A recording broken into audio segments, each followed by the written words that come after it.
এত বড় ফ্যাসিস্ট, এত বড় গণহত্যাকারী, এত বড় লুটপাটকারী বাংলাদেশে 54 বছরে কখনো কেউ দেখেনি। শেখ হাসিনা নিজেকে গণদুশ্মন হিসাবে, গণশত্রু হিসাবে তার কার্যক্রমের মধ্য দিয়ে নিজেকে জাতির কাছে, বিশ্ববাসীর কাছে তুলে ধরেছে। মানুষের মধ্য দিয়ে যে সরকার আসবে সেই সরকারের দায়িত্ববোধ আর অনির্বাচিত অথবা অন্তর্বর্তীকালীন সরকারের দায়িত্ববোধ এক হয়। বন্ধুরা, আজকের এখানে বক্তারা বিস্তারিতভাবে দেশের কথা, মানুষের কথা, অর্থনীতির কথা, রাজনীতির কথা, বিশ্বের কথা সুচারুভাবে তারা তুলে ধরেছে। আমি মনে করি বাংলাদেশে গত সরকার, যে সরকার জোর করে 15টি বছর তথাকথিত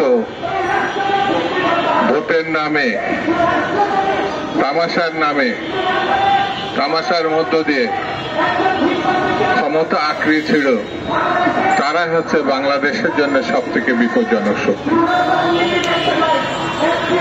শেখ হাসিনা নিজেকে গণদুশ্মন হিসাবে, গণশত্রু হিসাবে তার কার্যক্রমের মধ্য দিয়ে নিজেকে জাতির কাছে, বিশ্ববাসীর কাছে তুলে ধরেছে।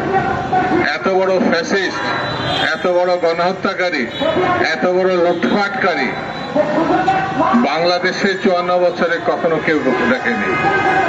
শেখ হাসিনা যখন এখন পলাতক অবস্থায়, যে দেশটি বাংলাদেশের ব্যবসা বাণিজ্য বন্ধ করে দিয়েছে, বর্ডার সিল করে দিয়েছে, দেশের জনগণ পার্শ্ববর্তী দেশে যেতে পারে না, যারা এই দেশকে শত্রু ভাবাপন্ন দেশ হিসাবে মনে করছে, সেই ভারতের কোলে গিয়ে তিনি আশ্রয় নিয়েছে। আওয়ামী লীগ এত বড় নির্দয় নির্মম শক্তি হওয়া সত্ত্বেও, চিহ্নিত গণহত্যাকারী হওয়া সত্ত্বেও তাকে তারা আশ্রয় দিয়েছে। বন্ধুত্বের মুখোশে তারা গণহত্যাকারীকে সমর্থনের মধ্য দিয়ে গণতন্ত্রের বিপক্ষে অবস্থান নিয়েছে। বাংলাদেশের স্বাধীনতা এবং সার্বভৌমত্ব যদি রক্ষা করতে হয়, তাহলে এই গণহত্যাকারীদের, লুটেরা এবং তাদের বন্ধুদেরকে আমাদের রুখতে হবে, ঠেকাতে হবে, সজাগ থাকতে হবে। আর তা যদি সজাগ না থাকে, তাহলে আমাদের বড় ধরনের ক্ষতি হয়ে যেতে পারে।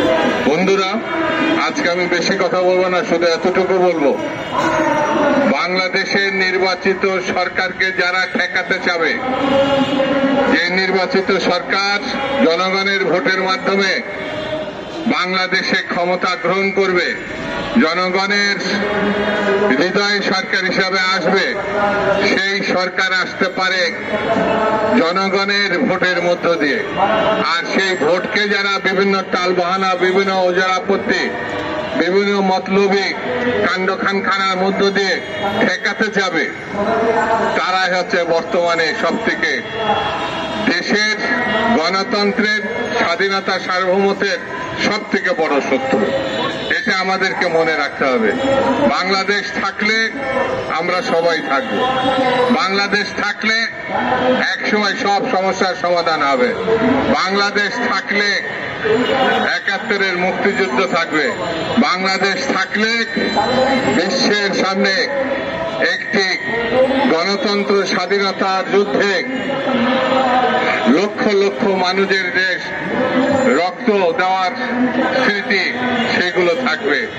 সেই বাংলাদেশকে রক্ষা করতে হলে, স্বাধীনতা সার্বভৌমত্ব রক্ষা করতে হলে পরীক্ষিত নেতৃত্ব, দেশনেত্রী বেগম খালেদা জিয়া, জনাব তারেক রহমান যে লড়াই 17 বছর ধরে করেছেন, যে লড়াইয়ের মধ্য দিয়ে আপোষ কখনো করেন নাই, সেই নেতৃত্বের দিকে আমাদেরকে আমাদের সমর্থনের হাত বাড়িয়ে দিতে হবে এবং সেই নেতৃত্বই পারে বাংলাদেশকে রক্ষা করতে।